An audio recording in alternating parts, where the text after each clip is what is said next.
Selamat malam bagi seluruh peserta. Apakah suara saya terdengar? Bagus.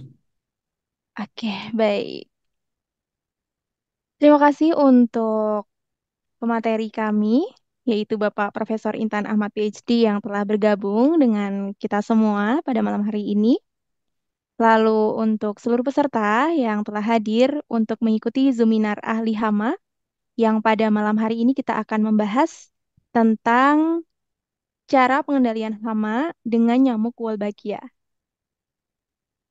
Rangkaian acara untuk Zoominar kali ini adalah salah satu kegiatan dari ahli hama untuk memberikan edukasi begitu bagi masyarakat terkait pengendalian hama yang sedang ramai begitu ya di masyarakat di Indonesia maupun di dunia seperti itu. Nah, ahli hama kita berkomitmen untuk bisa memberikan edukasi. Selain pada Zoominar kali ini, kita juga memiliki berbagai program seperti itu. Nah, untuk program dari Ahli Hama sendiri, kita memiliki berbagai jenis layanan training, mulai dari basic pest management yang dilaksanakan secara online maupun offline, di mana materi yang disampaikan adalah dasar-dasar dari pengendalian hama yang juga sebagai trainer yaitu Bapak Profesor Intan Ahmad PhD sebagai PES Expert dan juga Ibu Dr. Sri Smalinar MSc sebagai PES Expert di ahli hama. Lalu kita juga ada training Advanced Pest Management atau APT. Ini kita memiliki materi yang lebih kompleks dari Basic Pest Management. Jadi setelah mengikuti Basic Pest Management, maka selanjutnya bisa mengikuti Advanced Pest Management Training seperti itu. Nah, untuk Advanced Pest Management Training sendiri juga dilaksanakan secara online dan offline selama 2 hari.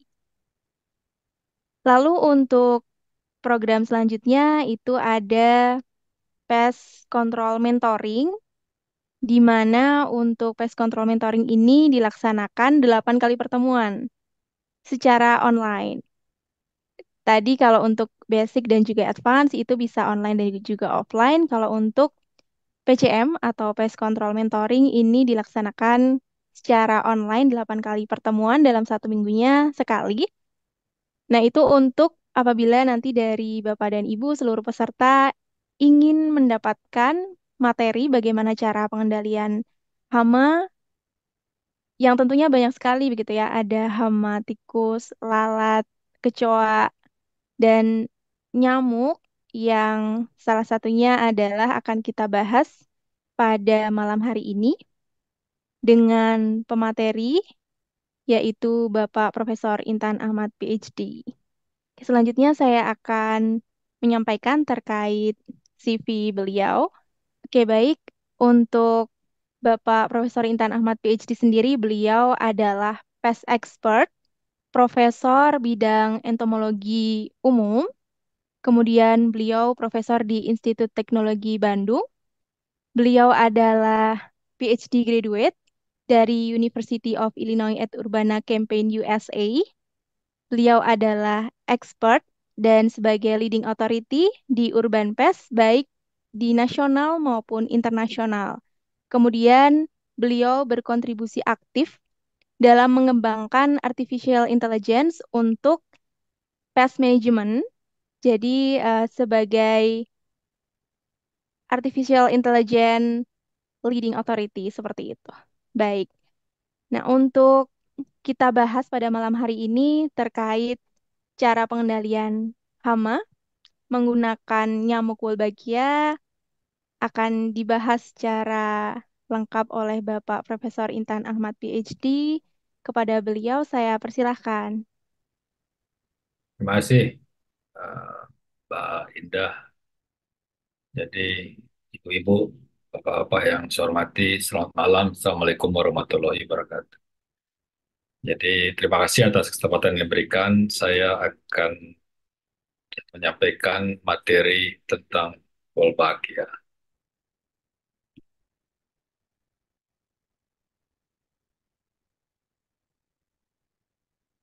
Apakah sudah tampak? Ya, sudah untuk Oke. slideshow. Nah, ini judulnya memang Wolbachia melawan nyamuk, menyelamatkan dunia dari ancaman penyakit. Nah, kenapa Wolbachia? Nah, di Indonesia sendiri beberapa waktu yang lalu sempat ramai tentang Wolbachia ini. Nah, ini saya akan share apa yang saya ketahui tentang Wolbachia ini. Jadi ini adalah outline yang akan saya sampaikan. Pertama, saya akan menyampaikan apa itu dunia serangga, gitu. Jadi supaya memahami serangga itu ternyata dunianya lain. Kemudian yang menarik juga mungkin dari semua hewan yang ada di bumi ini, ternyata nyamuk yang paling mematikan, bukan singa, beruang, atau yang lainnya gitu. Nah, denggi atau DBD, demam berdarah denggi, ini adalah sesuatu yang ada terus dan semakin meningkat. Nah, kemudian berbagai cara sudah dilakukan. Nah, kemudian nampaknya kita perlu pakai approach baru, yaitu dengan Wolbachia. Nah, setelah itu kita diskusi tentang wah, pertanyaan-pertanyaan yang merupakan concern dari masyarakat tentang Wolbachia ini. Jadi, nah ini tentang dunia serangga. Nah, jadi kalau kita melihat dunia serangga, sebagian besar organisme yang ada di bumi ini, hampir setengahnya, itu adalah serangga. Tentu saya tidak bicara tentang mikroorganisme. Jadi serangga yang sudah teridentifikasi itu sekitar 1 juta. Dan yang belum tidak ada yang tahu begitu. Ini kalau stok mengatakan sekitar 5,5 juta. Nah, saya juga boleh bilang 7 juta kan misalnya kan itu. Tapi intinya serangga ini banyak sekali ada di dunia begitu. Nah, sekarang bagaimana kita melihat serangga ini? Jadi dari gambar sebelah kiri ini tampak bahwa mayoritas adalah serangga, kemudian arthropoda lain. Jadi kalajengking ada di situ, kemudian eh, apa kalajengking, kemudian laba-laba dan sebagainya ada di sana. Tumbuhan tidak berbunga, tumbuhan berbunga, vertebrata seperti kita termasuk vertebrata. Nah, melihat serangga ini ternyata sebagian besar itu menguntungkan. Utamanya adalah untuk layanan ekosistem. Kita tidak berpikir atau bahasa Inggrisnya taken for granted bahwa ada makanan nih di meja makan atau kita pergi kemana. Tapi peran serangga itu luar biasa. Karena 50% makanan manusia bergantung kepada serangga. Daging dan susu itu yang kita makan, kita minum karena tanaman hasil polinasi dimakan oleh hewan ternak. Nah, ibu dan bapak, saudara-saudara tahu kalau namanya kelapa sawit itu karena bantuan serangga lah, makanya bisa berbunga begitu. Kalau dengan bantuan manusia ya lelah juga begitu. Jadi banyak sekali yang menguntungkan. Nah, kemudian rayap yang ada di hutan itu adalah bekerja sesuai dengan fungsi ekologisnya. Ada tanaman mati, ada pohon mati, harus diuraikan. Ya, dilakukanlah oleh rayap itu. Kemudian, kalau misalnya ada sesuatu yang mati, meninggal, itu kan harus ada proses pembusukan. Nah, itu dimulai dari oleh yang kita bilang bilatung itu adalah serangga. Jadi banyak sekali yang menguntungkan, terutama yang berhubungan dengan layanan ekosistem. Bagaimana kita amat bergantung pada serangga. Nah, kalau yang merugikan, ternyata menurut estimasi para ahli tidak sampai 2% atau sekitar 2%, ya. Karena kenapa? Karena mereka menyerang lahan pertanian kita, menyerang hewan ternak di peternakan, dan ini kita yang concern luar biasa ini adalah yang merupakan vektor dari penyakit yang sudah banyak kita kenal yaitu malaria atau denggi. Jadi ada yang menyebutnya denggi itu sama saja. Nah, kita pakai istilah di Indonesia itu demam berdarah atau DBD, demam berdarah denggi. Jadi kemudian serangga juga mengakibatkan masalah dengan estetika. Jadi kalau rumah kita ada kecoa itu dianggap atau banyak lalat atau restoran atau mana itu dianggap tidak bersih begitu. Terkesan jorok, kotor begitu. Jadi kemudian yang industri ya industri makanan itu banyak juga yang bisa bermasalah restoran, kafe, hotel, apartemen yang kalau ada serangganya itu bisa masalah apa ya, merugikan secara ekonomi. Industri juga terkena, banyak industri makanan. Jadi kalau misalnya di Amerika itu karena atau Eropa, bahkan negara tetangga kita Singapura kerepotan sekali dengan yang namanya kutu busuk begitu. Itu luar biasa kalau suatu hotel ada kutu busuk, itu iklan yang paling jelek kan begitu. Karena dengan media sosial sekarang mudah sekali berita tidak baik itu menyebar. Jadi berbagai upaya kita lakukan untuk mengendalikan serangga ini yang ternyata kurang dari 2% dengan berbagai upaya dari dulu sampai sekarang. Tetapi ya kita tahu kita masih bersaing dengan mereka begitu. Jadi ini hal-hal yang perlu kita lihat secara perspektif.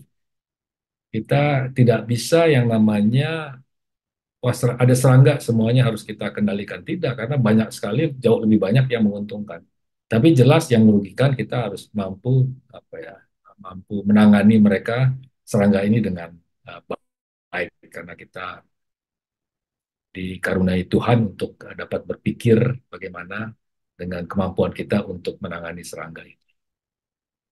Nah, ini sering saya sampaikan. Tadi di depan saya katakan nyamuk adalah binatang yang paling berbahaya di dunia.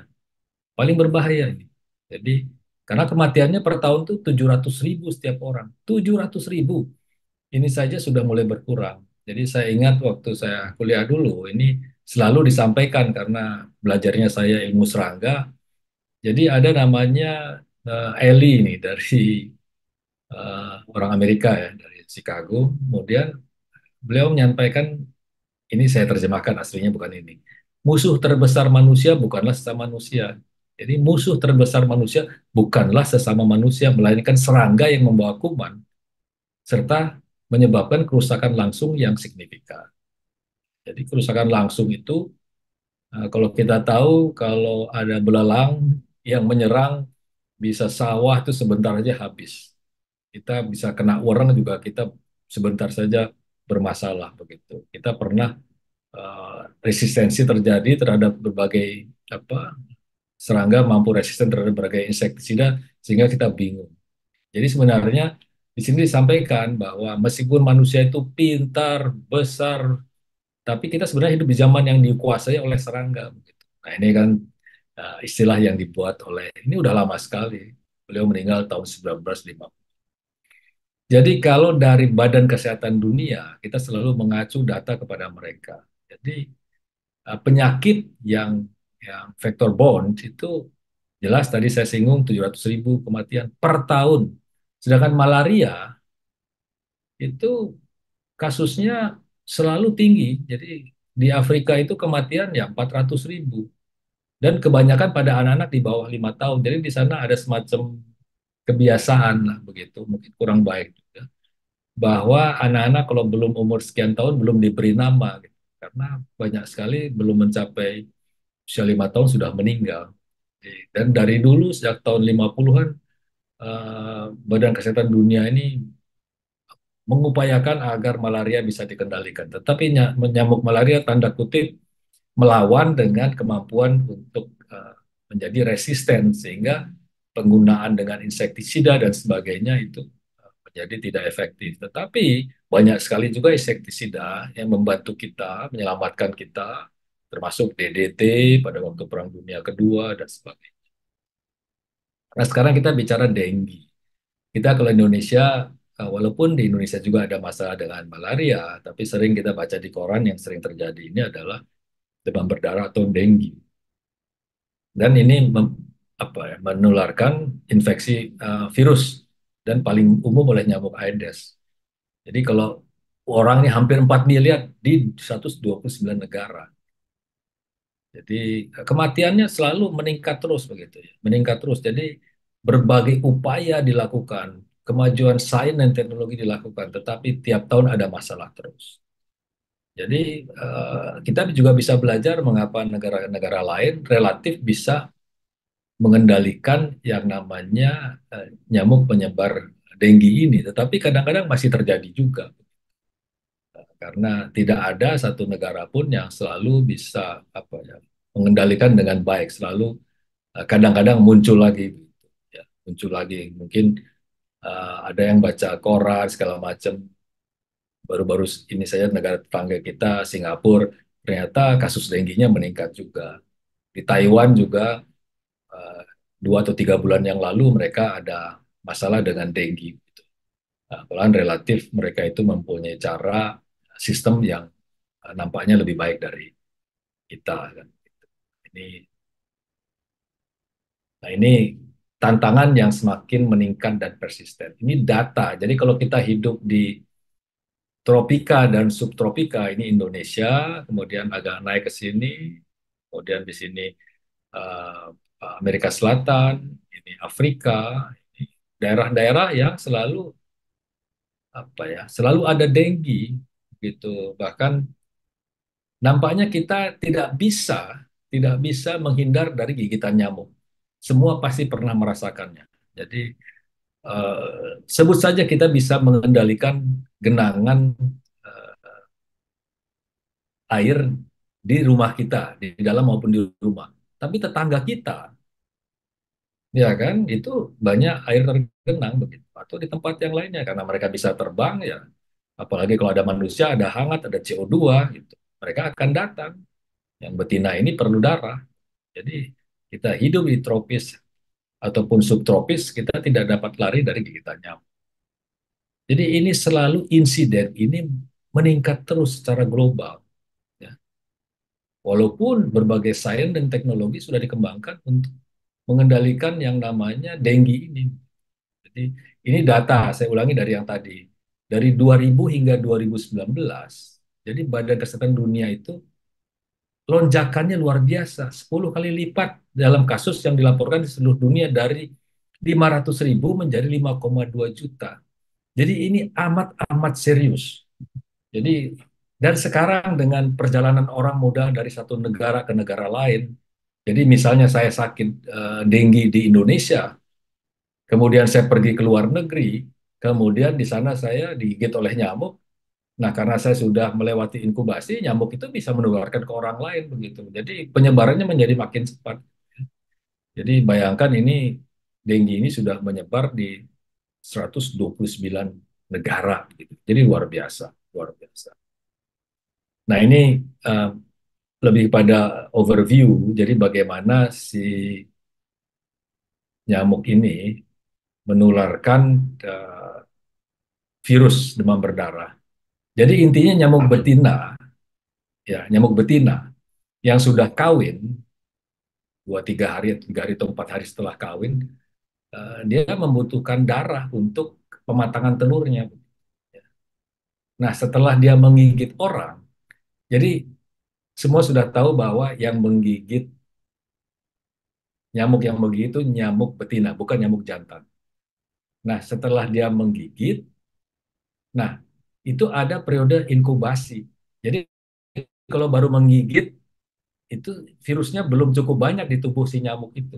Tapi setelah 8 sampai 10 hari, 12 hari, nah sudah melewati inkubasi. Nah, itu dia kalau menggigit itu otomatis menyebarkan eh, apa ya, virus dengue ini ke orang lain sampai si nyamuk ini eh, mati begitu ya. Dan kalau untuk nyamuk Aedes aegypti, ini perilakunya menarik juga karena dia selalu sebentar terganggu dia pindah ke orang lain begitu. Sehingga makin banyak yang terkena demam berdarah atau denggi. Mungkin sering dengar berita bahwa seluruh rumah terkena demam berdarah atau seluruh RT tertentu terkena demam berdarah. Ya, karena menyebarnya demikian dan nyamuk ini terbangnya tidak jauh begitu ya. Jadi kembali faktor kuncinya perilaku menghisap darah nyamuk betina memerlukan darah untuk produksi telur. Ya. Satu nyamuk dapat menggigit banyak orang sepanjang hidupnya. Jadi dia jarang, kecuali di laboratorium tentu eh, menghisap darah sampai dia puas begitu. Tapi kalau eh, sehari-hari dia berpindah, jadi goyang sedikit kita dia berpindah cari yang lain gitu. Dan nyamuk ini sudah beradaptasi dengan kehidupan kita di kota, karena di kota ini banyak air tergenang, jadi di permukiman. Jadi kalau untuk Indonesia, kami punya penelitian di Bandung, banyak beberapa tahun penelitiannya itu di rumah penduduk di dalam maupun di rumah di luar rumah ada air tergenang. Kalau di luar rumah mungkin kita paham, tapi di dalam rumah ada air tergenang dan nampaknya itu kurang mendapat perhatian. Padahal itu kalau kita kendalikan itu bisa mengurangi penularan ini begitu. Ini yang terjadi. Kemudian ini bahwa kita pertama ada kasus demam berdarah di Indonesia itu tahun 1968 dari dua kota, Jakarta dan Surabaya. Jadi yang hitam ini, Ibu dan Bapak, ini adalah kabupaten kota yang awalnya sampai tahun 70 itu hanya berapa kota. Kemudian naik, terus naik, nampaknya ini eksponensial. Sampai tahun 2000 ini hampir 500 kabupaten kota ini. Jadi 93% sudah terkena dengue. Jadi hampir semua. Jadi padahal ini kan kita lakukan berbagai upaya pengendalian, tetapi kita lihat ini. Ini nampaknya angkanya ini data gitu. Jadi data bisa bicara sendiri. Nah, kalau yang merah ini adalah kasusnya begitu ya. Ini kasusnya. Kemudian kalau yang bawah awal-awalnya bisa lihat tingkat kematiannya tinggi karena ya belum begitu pandai tenaga kesehatan, dokter segala macam menangani demam berdarah. Tapi belakangan sudah makin pandai gitu.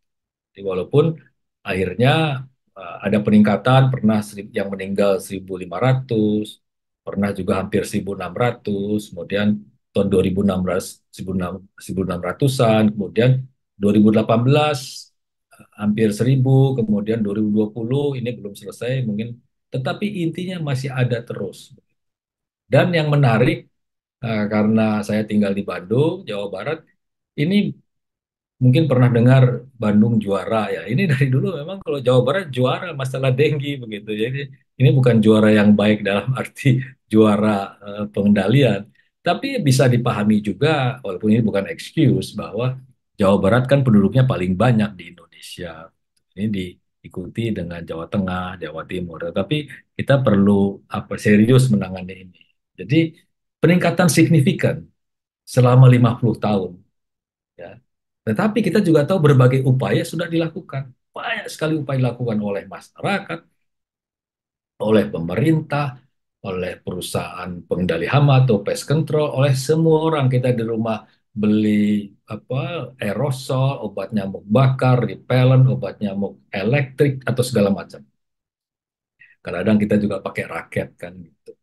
Namun berbagai populasi nyamuk tetap tinggi dan seiring waktu insiden dan distribusi geografis demam dengue telah meningkat. Ini meningkat terus. Jadi masalah adalah ini dampaknya luar biasa. Secara ekonomi kalau orang tidak bisa bekerja ya tentu ada dampaknya. Kalau kita ingin lebih banyak turis, kalau tahu daerah tertentu eh, ternyata diserang oleh atau ada kasus-kasus demam berdarah, itu turis juga hati-hati dia datang, dia berpikir dua tiga kali untuk datang.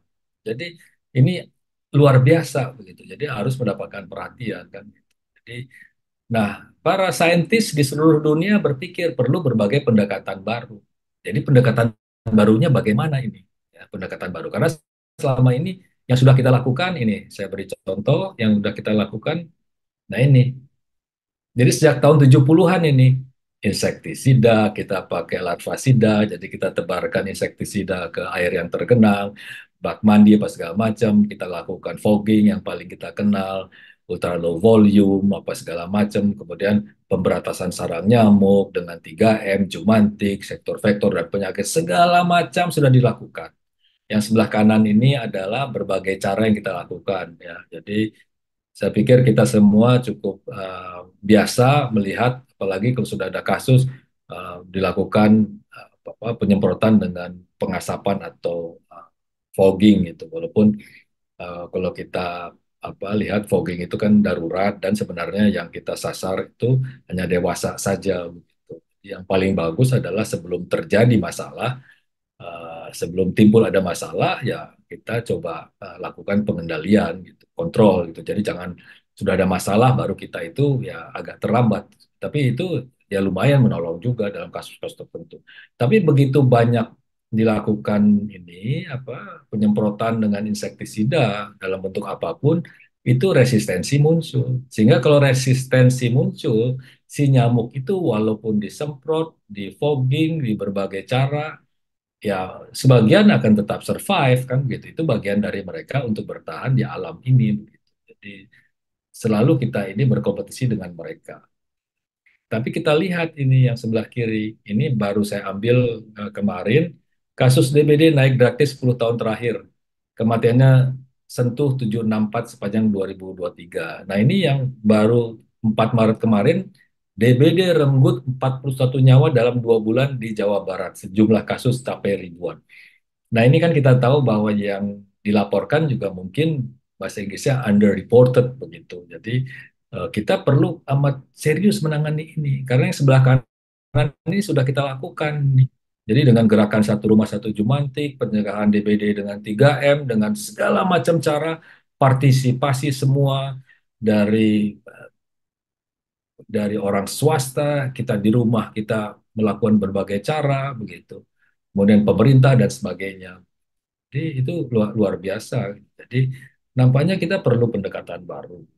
Kalau kita lihat yang misalnya di Taiwan itu relatif bisa dikontrol karena masyarakatnya mempunyai apa ya, mempunyai kesadaran yang luar biasa. Jadi di sana itu mulai tingkat saya pikir sebelum SD ya karena kami beberapa kali ke Taiwan belajar tentang ini. Jadi melihat bagaimana mereka mengupayakan sejak anak yang masih kecil sekali itu belajar tentang nyamuk, tentang siklusnya, kemudian bahayanya bagaimana, sehingga mereka ya tahu bahwa kalau ada air tergenang itu tidak boleh dibiarkan begitu. Dan itu kesadaran yang luar biasa. Nampaknya kita bisa belajar juga dengan yang terjadi di sana. Nah, sekarang kita bicara tentang yang namanya pendekatan atau strategi baru. Gimana kita uh, pakai strategi baru ini? Nah, ini yang disebut dengan Wolbachia. Jadi Wolbachia itu di Indonesia beberapa waktu yang lalu agak ramai. Tetapi kalau secara pengetahuan, paling tidak saya udah puluhan tahun lah tahu bahwa si Wolbachia ini memang umum di serangga ada. Gitu. Umum di serangga ini ada. Gitu. Kalau menurut perkiraan, 60-70% spesies serangga terinfeksi oleh Wolbachia. Dan yang menurunkan itu serangga betinanya kan gitu. Jadi melalui telurnya kan gitu, transoverial gitu. Jadi itu umum sekali. Tetapi memang untuk nyamuk Aedes itu tidak umum gitu. Jadi eh, berbagai cara dilakukan. Jadi sebenarnya ini adalah bakteri yang umum ditemukan di serangga. Kalau kita katakan 60-70%, sedangkan serangga ini jumlahnya banyak-banyak sekali. Sekitar kita itu ada bermacam serangga. Karena spesiesnya aja yang sudah teridentifikasi 1 juta, yang belum banyak sekali. Apalagi Indonesia, kita kan negara yang amat keanekaragamannya tinggi sekali, banyak sekali serangga yang belum ada namanya begitu. Nah ini ada Profesor Scott O'Neill dari Monash University. Fotonya boleh juga nih beliau nih. Karena saya cerita dikit lah tentang saya sebutnya Scott ya karena beliau sebenarnya saya kenal pribadi waktu uh, Scott ini sebagai postdoc. Postdoc itu dia setelah memperoleh gelar doktor di Australia tentang entomologi, dia juga cerita kalau dia sudah tahu yang namanya Wolbachia ini dari pembimbingnya begitu. Dan sebenarnya Wolbachia ini diketahui ada di nyamuk Culex, bukan Aedes, sejak tahun 20-an. Jadi sudah lama sekali. Tetapi Scott O'Neill ini, ya, saya waktu itu kenalnya bukan karena di lab yang sama, tapi beliau postdoc berada di depan di sebelah lab saya. Nah, kadang-kadang kami bermain namanya squash gitu. Jadi ini hebat sekali. Jadi saya kalau main squash ya intinya nggak pernah menang lah lawan lawan Scott O'Neill ini luar biasa. Tapi itu hanya ilustrasi aja bahwa bagaimana dia sampai sekarang bisa hebat itu. Penelitiannya itu sudah mulai, dia paham tentang yang namanya Wolbachia itu sejak sebelum tahun 90. Ya, sudah lama sekali, sudah puluhan tahun. Nah, kemudian eh, dia cerita dia apa apply untuk bermacam grant untuk mendapatkan dana penelitian yang cukup. Akhirnya pada awal 2000 ini dia memperoleh grant yang besar sekali 6,7 atau 67 juta dolar dari Bill Gates dan Melinda Gates Foundation kan gitu. Jadi kelompok dari eh, Profesor Scott O'Neill ini yang mengembangkan ini dan kemudian pernah dengar Ibu dan Bapak bahwa Indonesia pun terlibat kawan-kawan di Universitas Gajah Mada begitu. Jadi ini intinya yang dilakukan oleh para peneliti ini awalnya para entomolog kemudian tentu akhirnya bekerja sama dengan berbagai pihak itu bertujuannya sebenarnya adalah karena masalah demam berdarah itu persisten dan makin melebar kemana-mana. Jadi bagaimana vektornya ini dikurangi, yaitu nyamuknya ini. Nyamuknya dikurangi, juga kemampuan mereka untuk menularkan penyakit bagaimana. Nah, ini Wolbachia ini memberikan suatu harapan baru. Jadi ini adalah bakteri yang namanya hidup di dalam sel intraseluler endosibion. Jadi dia dalam serangga dia tidak mengakibatkan kerugian, bahkan mungkin dia saling saling menguntungkan begitu dengan adanya bakteri ini begitu. Karena melalui evolusi yang sudah panjang sekali, ya, mengapa juga itu banyak sekali ada 60-70% spesies dari semua serangga ada Wolbachia-nya kan. Tapi untuk Wolbachia yang ini itu kan dikembangkan di laboratorium dalam arti dipilih mana yang strain tertentu yang baik yang bisa membuat si nyamuk Aedes itu tidak mempunyai kemampuan untuk menularkan si virus itu. Nah, ini adalah yang ingin saya sampaikan juga. Ini contoh cara kerja atau mekanisme of action. Nah, ini adalah pengurangan populasi nyamuk. Jadi yang paling sebelah kiri ini adalah nyamuk jantan. Kawin nyamuk jantannya ini sudah terinfeksi Wolbachia. Kawin dengan betina liar yang belum terinfeksi. Jadi liar namanya. Kalau yang kiri ini dilepas atau dipelihara di lab dalam jumlah banyak, kemudian dilepas ke satu kawasan. Kemudian dia akan kawin. Nah, ini yang dilepas ini jumlahnya harus banyak agar kesempatan dia untuk kawin dengan betina liar ini eh, eh, lebih besar kan gitu. Besar karena kalau jumlahnya tidak, dia kalah bersaing dengan jantan liar yang ada di alam. Nah, begitu kawin, berapa hari kemudian dia akan si betina ini akan meletakkan telurnya. Nah, nyamuk ini sama juga dengan serangga yang lainnya, kawin cukup sekali karena dia akan menyimpan sperma si jantan di tempat yang namanya spermateka begitu. Jadi cukup dia kawin sekali, dia akan mampu meletakkan telur berkali-kali selama dia mengisap darah. Gitu. Nah, ini telur ini dia tidak akan menetas, ya, tidak akan menetas. Nah, yang sebelah kanan kita kita bisa lihat populasinya jadi menurun dari yang asalnya populasinya tinggi, kemudian ya dengan berjalanan waktu menurun, menurun, menurun terus begitu, karena tidak akan menetas. Jadi kenapa tidak menetas? Ada istilahnya karena ya tidak kompatibel saja begitu. Jadi antara sperma dan telurnya itu tidak kompatibel, ya dia bisa meletakkan telur tapi telurnya tidak berkembang kan gitu. Proses ini secara efektif mengurangi populasi nyamuk ke generasi berikutnya. Over time akan eh, berkurang si nyamuk ini. Nah, ini adalah yang kedua adalah misalnya saja ini betina ya, nyamuk betina terinfeksi Wolbachia memiliki kemampuan menurunkan kemampuan nyamuk dalam menurunkan virus. Jadi kalau si nyamuk betina ini dia mengisap darah, tapi nyamuk ini sudah terinfeksi oleh Wolbachia. Jadi virus yang ada dalam nyamuk ini tidak akan berkembang. Jadi kalau dia mengisap darah orang lain lagi, ya ya hanya sebagai pengganggu saja begitu. Karena nyamuk itu berbahaya apabila dia terinfeksi oleh misalnya Zika atau demam berdarah. Jadi kalau nyamuk yang di lab ya itu tidak akan ada penyakitnya begitu. Jadi dia akan jadi bermasalah kalau mengisap darah orang yang berpenyakit demam berdarah misalnya. Jadi ini patogennya ini diblokir, dia tidak bisa memperbanyak diri karena si virus itu berkompetisi dengan Wolbachia untuk uh, yang ya ini namanya makanan dalam sel gitu. Jadi perbanyakan virus tidak terjadi kan gitu. Jadi dengan adanya gangguan perbanyakan apa virus di dalam tubuh eh, si nyamuk betina ini ya jadi dia tidak akan bisa berkembang untuk eh, menggigit orang lain dan menularkan. Jadi ini adalah mekanisme yang baik sekali ya. Jadi singkat cerita, nyamuk betina yang menghisap darah manusia yang berpenyakit denggi, nyamuk tersebut tidak mampu menularkan penyakit ke orang lain. Jadi lebih kepada pengganggu saja. Tuh. Nah, ini adalah pergantian populasi. Nah, ini mungkin juga menjadi menarik karena populasi dari nyamuk yang selama ini tidak ada yang terinfeksi atau tidak mempunyai Wolbachia. Jadi ini strateginya adalah melepaskan nyamuk jantan dan betina yang sudah terinfeksi Wolbachia ke alam.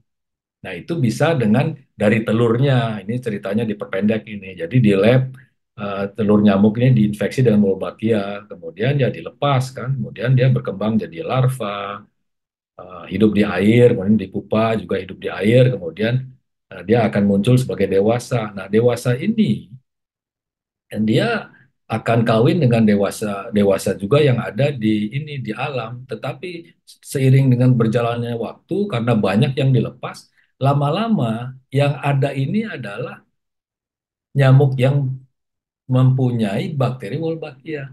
Sehingga dengan adanya nyamuk apa, yang berwolbachia ini, risiko penularan demam denggi kepada manusia secara keseluruhan akan menurun.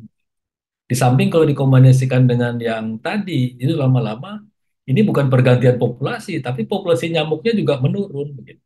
Jadi ada pergantian populasi dalam arti populasi nyamuk yang selama ini yang liar itu akan diganti. Sebenarnya Wolbachia ini ada juga di serangga yang lain liar, jadi memang sudah ada di alam gitu. Cuman ternyata eh, belum ada yang ke nyamuk denggi yang yang selama ini memang harus ditularkan dulu begitu. Jadi ini populasinya diganti. Tapi bagi manusia adalah kita praktis kemungkinan kita untuk tertular dari denggi kalau jumlah nyamuk ini cukup banyak itu akan amat diturunkan begitu ya. Diturunkan tuh menjadi berkurang sekali bahkan mungkin bisa nihil kan gitu. Nah, sekarang ini contoh saja studi kasus penggunaan nyamuk Wolbachia. Ini kalau yang studi oleh para peneliti di Jogja itu menjadi contoh seluruh dunia luar biasa. Jadi datanya menunjukkan dengan dilepaskannya nyamuk Wolbachia, itu penurunan kasus itu kasus sampai 77%. Ya, bayangkan 77% itu luar biasa, signifikan. Kemudian dilihat juga jumlah jumlah rawat inap itu berkurang sampai 88% itu luar biasa. Ya. Jadi ini saya ambil dari berbagai berita, tapi diakui juga efektivitas nyamuk Wolbachia berbeda tiap negara. Karena kita, ya itu tentu yang dilepas apakah jumlahnya cukup, atau ternyata masih banyak sekali air tergenang dan sebagainya. Nah, Singapura bayangkan melepas 300 juta nyamuk. Tapi kemarin dulu kita dengar kabar masih ada masalah juga kan. Karena ini sesuatu yang berjalan terus begitu. Tapi ini adalah suatu metode yang luar biasa, novelty, bagaimana kita dapat mengendalikan nyamuk relatif atau aman ini bagi manusia, tidak ada masalah dengan resistensi, tidak ada masalah dengan yang namanya apa kemungkinan keracunan insektisida. Nah, ini contoh yang paling bawah adalah di Kota Belo di Medellin, di Amerika Selatan itu ya, Kolombia. Insiden demam denggi turun ini hampir 100% bayangkan dibanding sebelum pelepasan nyamuk Wolbachia. Jadi ini adalah kasus-kasus di mana penggunaan nyamuk Wolbachia mampu menurunkan insiden insiden apa demam berdarah. Ini sekarang yang terakhir adalah yang berkenaan dengan pertanyaan-pertanyaan. Pertanyaan sekitar nyamuk Wolbachia. Ini yang sering muncul adalah apakah nyamuk berwolbachia berbahaya? Kalau dikatakan berbahaya, ini sebenarnya tidak alasan untuk berbahaya karena Wolbachia ini memang ada di berbagai serangga. Cuman untuk nyamuk Aedes ini kita tidak tidak tidak familiar saja kan gitu. Jadi sudah biasa kalau apa di serangga yang lain kan tidak ada masalah kan gitu. Tidak berbahaya. Berbahaya kalau nyamuk tidak berbau bakia bisa menularkan penyakit-penyakit berbahaya. Kemudian kalau dikatakan apakah memberikan dampak ekologis? Nah, ini penelitian masih berlangsung terus. Jadi memang ada kekhawatiran misalnya apakah kalau terjadi eh, pergantian populasi nyamuk ada sejauh ini belum ada yang bisa kalau ilmiah kan selalu mengatakan sejauh ini belum ada.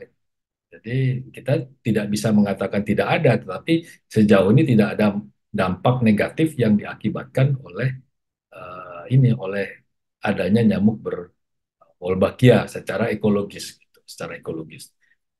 Sejauh ini penelitian-penelitian belum ada yang menunjukkan ke arah yang negatif. Kemudian, apakah efektif untuk jangka panjang? Ini kan sesuatu yang pertanyaan yang menarik karena sama juga dengan upaya kita melakukan berbagai upaya untuk mengendalikan organisme yang namanya nyamuk ini.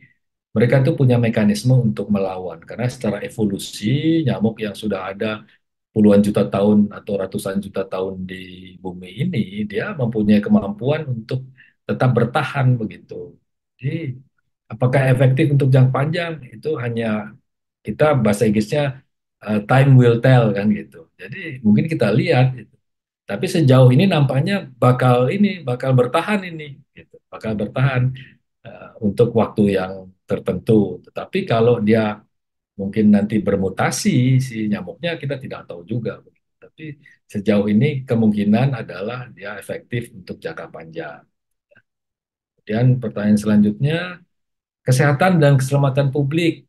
Nah ini sebenarnya kalau dari kesehatan kita bisa lihat ya membantu kita lebih sehat karena tidak terkena demam berdarah. Keselamatan publik paling tidak ada masalah yang berhubungan dengan pestisida yang mungkin saja bisa menimbulkan dampak yang tidak diinginkan kan. Jadi kesehatan dan keselamatan publik sejauh ini oke. Ya. Nah, kemudian kalau yang kekhawatiran dan secara etika dan sosial. Nah, ini memang sesuatu yang wajar ada kekhawatiran karena memang masyarakat perlu diberitahu positif atau kemungkinan apabila ada negatifnya. Kenapa ini perlu? Karena memang namanya ada suatu kebijakan yang akan dilakukan di masyarakat itu masyarakat perlu mendapatkan penjelasan kan gitu dan concern atau kepedulian masyarakat itu perlu didengar kan gitu sehingga kalau ada upaya yang baik ya kita perlu sampaikan. Nah ini masalahnya di kita beberapa waktu yang lalu ada beberapa hoax yang seakan-akan mengatakan bahwa nyamuk ini adalah nyamuk bionik kan begitu atau genetically modified organism. Jadi ada juga mengatakan demikian, tapi kan kita tahu ini cuma ditularkan bakteri saja kan gitu. Seperti manusia juga eh, tubuhnya banyak bakteri itu di perut kita banyak bakteri.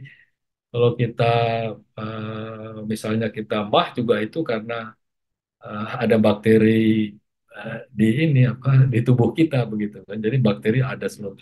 Tapi yang menarik si bakteri Wolbachia ini membuat si nyamuk ini tidak punya kemampuan untuk memperbanyak diri virusnya dan akhirnya malahan kalau yang jantan kawin yang dengan betina yang tidak berwolbachia itu telurnya tidak akan bisa menetas. Tapi itu wajar lah kekhawatiran-kekhawatiran di lingkungan masyarakat itu. Jadi ya perlu diberikan penjelasan sebenarnya apa itu yang namanya nyamuk Wolbachia, potensinya bagaimana. Jadi perlu tahu kalau ada keterbatasan, tapi potensinya juga perlu disampaikan. Kemudian ini persepsi dan penerimaan publik. Ya, kembali persepsi masyarakat ini macam-macam. Jadi perlu diberikan penjelasan agar ada penerimaan publik. Tapi ini kan sesuatu yang perlu kita lakukan bertahap. Jadi pemahaman tentang Wolbachia ini penting sekali di publik.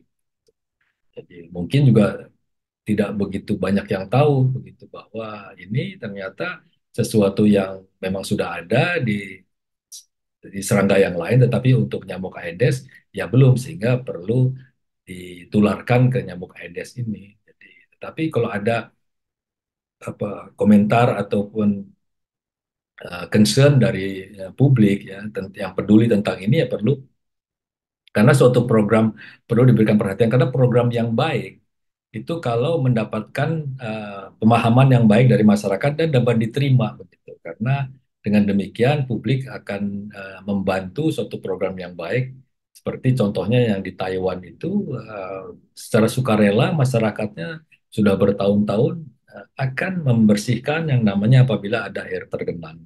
Karena merasa bahwa ini adalah satu cara yang baik untuk mengurangi permasalahan dengan dengue begitu. Jadi, nah, meski ada kekhawatiran itu umum, jadi banyak organisasi kesehatan dan peneliti mendukung penggunaan nyamuk terinfeksi Wolbachia sebagai bagian dari strategi pengendalian vektor terpadu. Jadi sebagai bagian, jadi bukan satu-satunya cara. Selalu namanya pengendalian hama itu harus secara terpadu, jadi berbagai cara.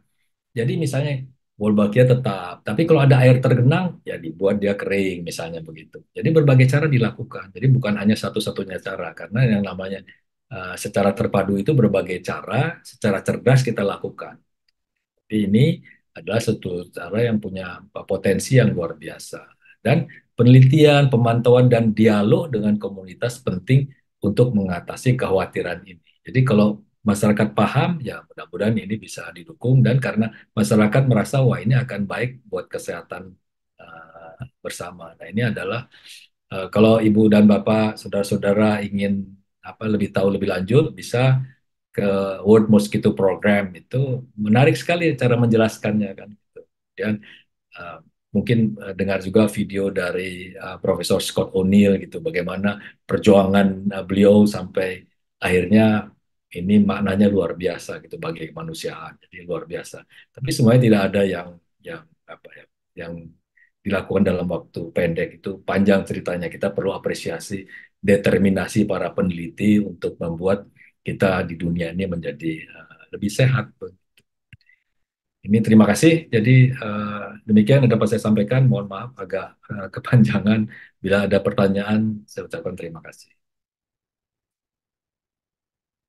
Saya kembalikan ke moderator.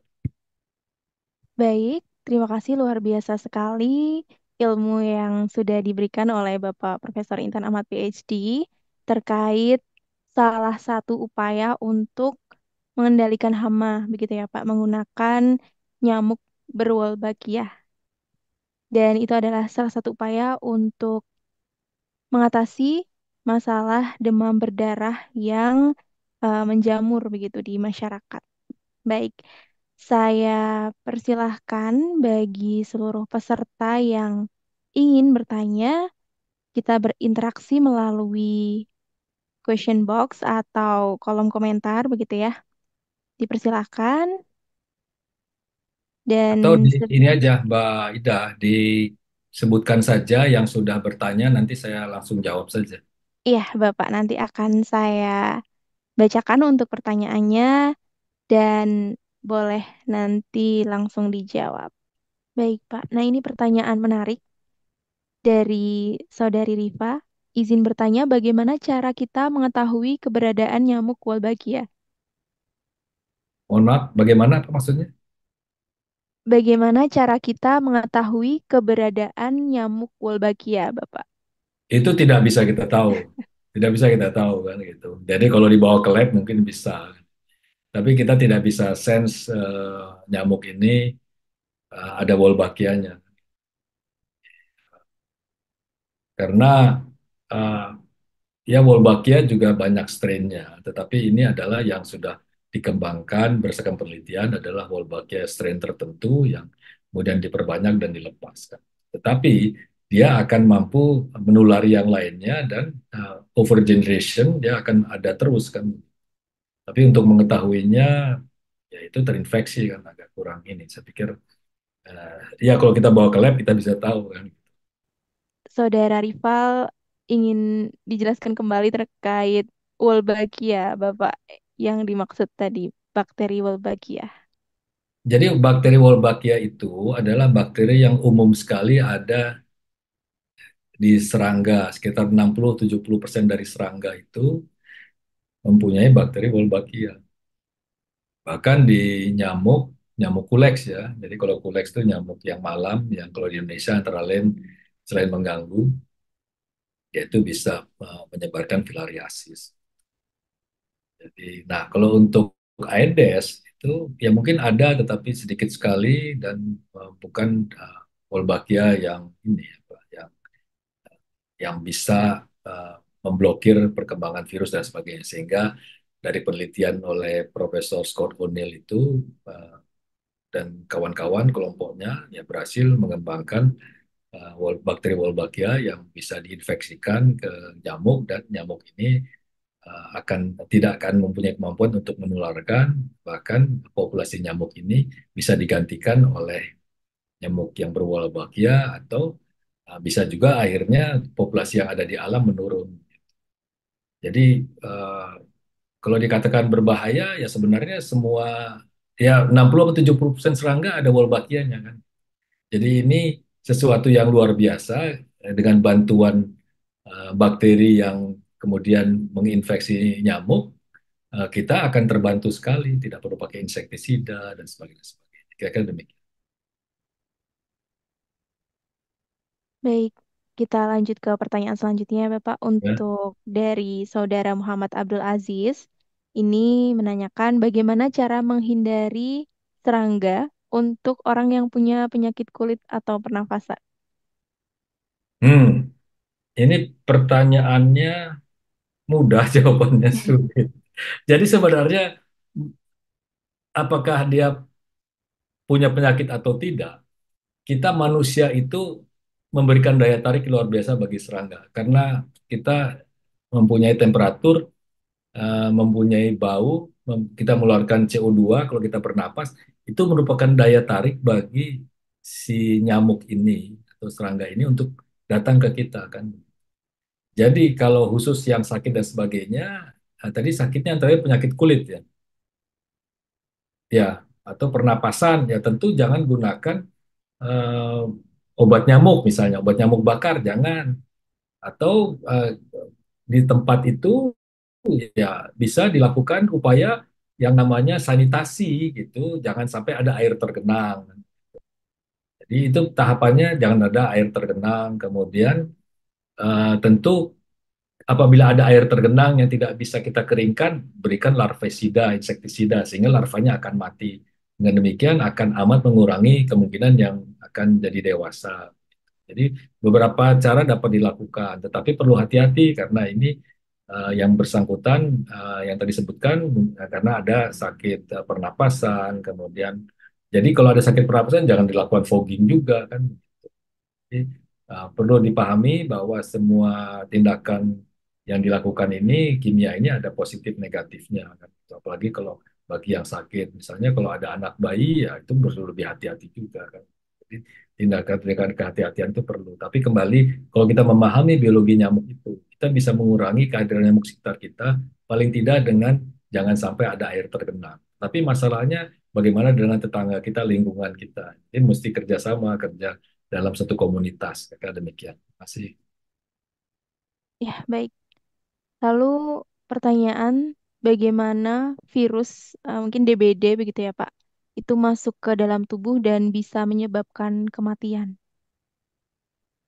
Ya, sebenarnya kan kalau virus itu masuk mengakibatkan eh, kematian karena fungsi tubuh kita betul-betul menjadi kan ada namanya trombosit yang berguna kemudian menjadi drop apa segala macam akhirnya kalau trombosit kita drop ya jadi sehingga harus transfusi darah dan sebagainya kan.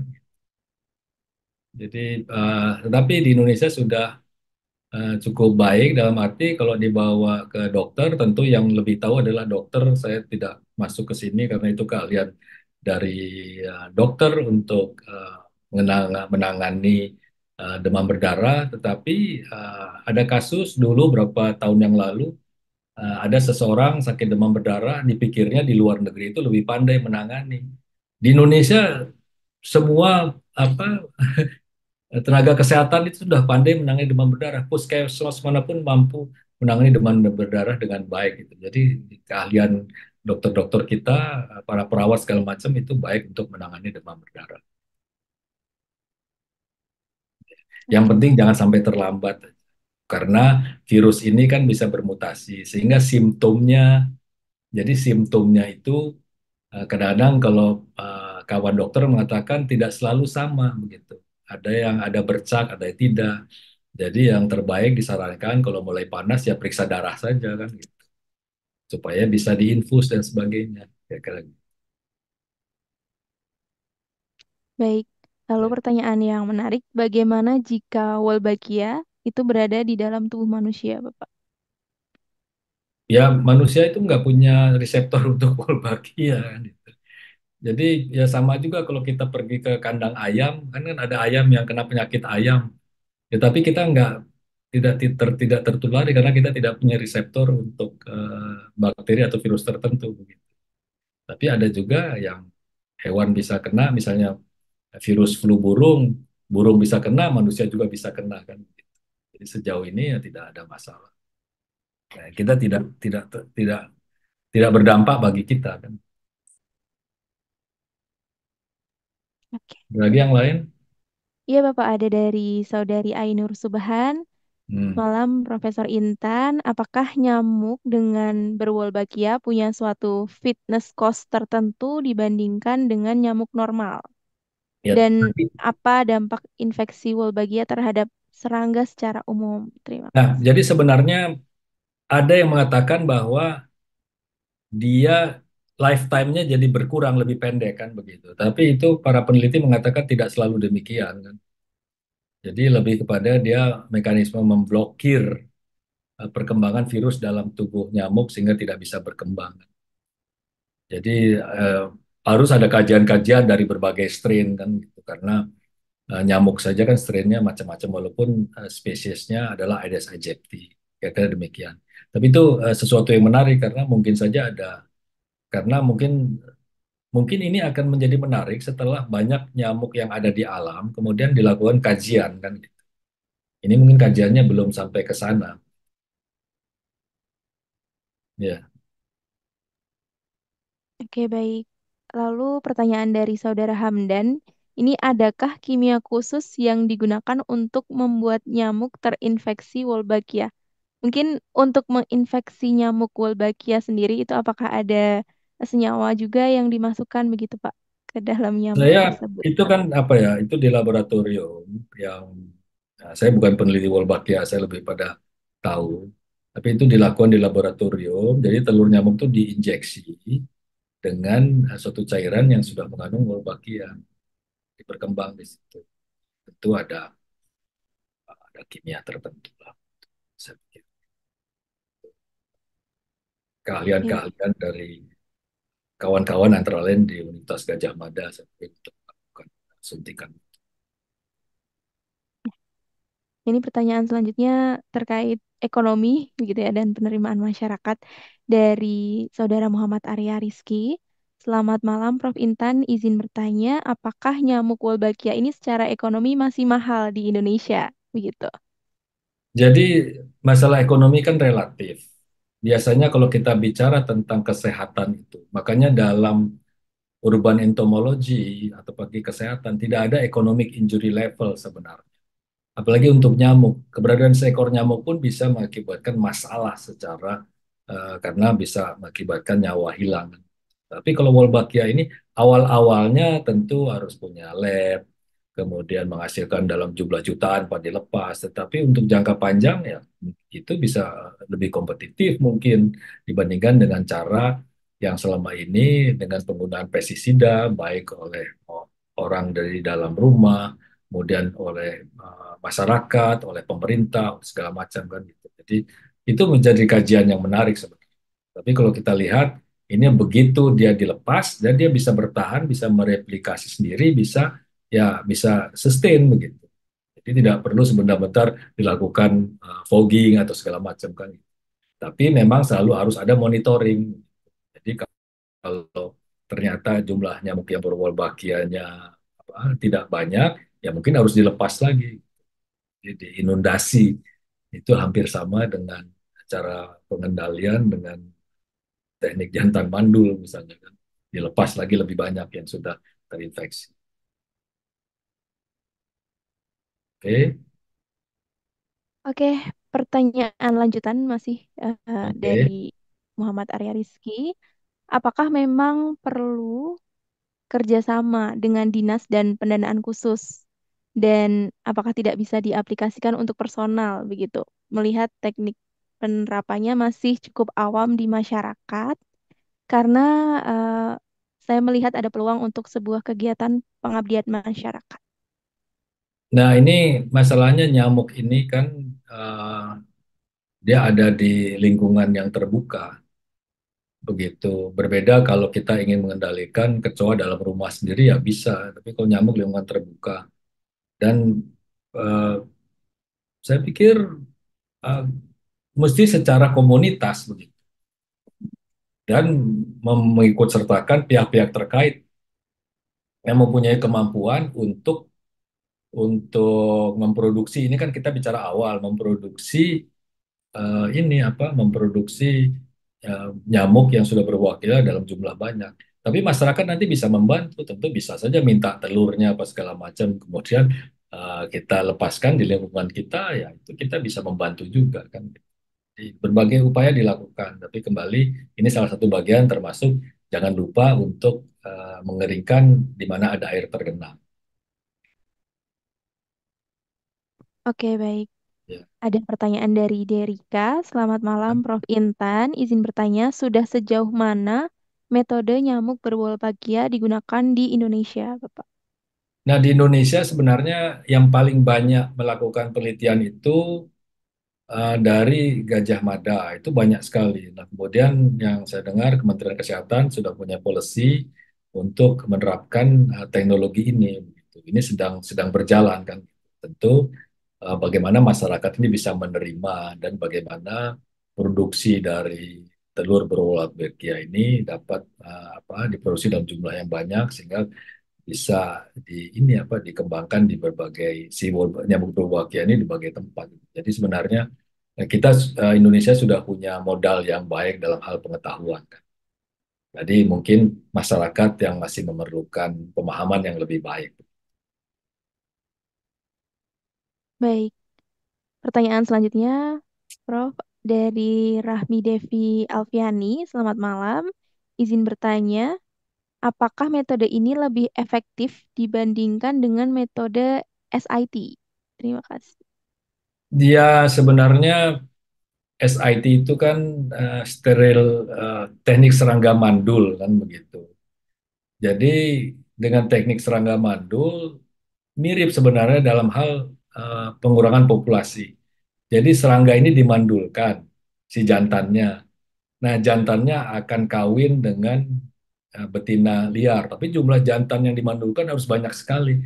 Akhirnya populasi akan drop karena tidak akan ada telur yang atau sedikit sekali telur yang ini yang dapat menetas kan begitu. Tapi ya mesti pengawasan dan sebagainya. Jadi berbagai cara SIT dengan Wolbachia dengan cara tradisional harus kita ini. Nah, tetapi memang Indonesia ini menarik karena berbeda dengan tempat lain yang mungkin daerahnya kecil, terisolasi, itu teknik-teknik ini akan lebih baik. Nah, kalau kita ini saking luasnya, si nyamuk ini akan selalu akan dapat ini wild type yang baru dari berbagai tempat kan begitu. Kalau terisolasi satu pulau kecil itu mungkin bisa bisa efektif sekali kan. Tapi ini menarik gitu. Nah, kajian selalu kita lakukan dengan berbagai cara. Tuh. Oke, baik. Pertanyaan selanjutnya dari Saudara Asyafiq Zuhri. Selamat malam, Prof. Intan. Ingin izin bertanya, jika ditinjau dari segi evolusioner, apakah keberadaan dari nyamuk berwolbachia berpotensi menimbulkan fenomena evolutionary arms race dalam tingkatan populasi atau komunitas spesies nyamuk terkait? Jadi kalau kita lihat secara evolusi, misalnya begini, mengapa ada serangga tertentu yang mampu makan daun tembakau misalnya, ya kan? Ada serangga tertentu yang makan daun tembakau, tetapi sebagian besar serangga tidak mampu makan daun tembakau karena itu racun, ada nikotin. Nah, serangga yang tadi dikatakan evolutionary arm race, jadi tembakau itu membuat suatu secondary metabolite yang disebut nikotin supaya tumbuhan itu tidak dimakan oleh serangga. Tapi dari berbagai serangga ada satu, katakanlah satu dua yang mampu menetralisir, gitu. sehingga dia tetap mampu makan pada daun tembakau. Nah, itu adalah selalu ada perlombaan. Jadi serangga makin canggih, dia mampu mendetoksifikasi, sedangkan si tanaman ini ya menimbulkan apa cara apa mengeluarkan lagi cara kimia yang lain.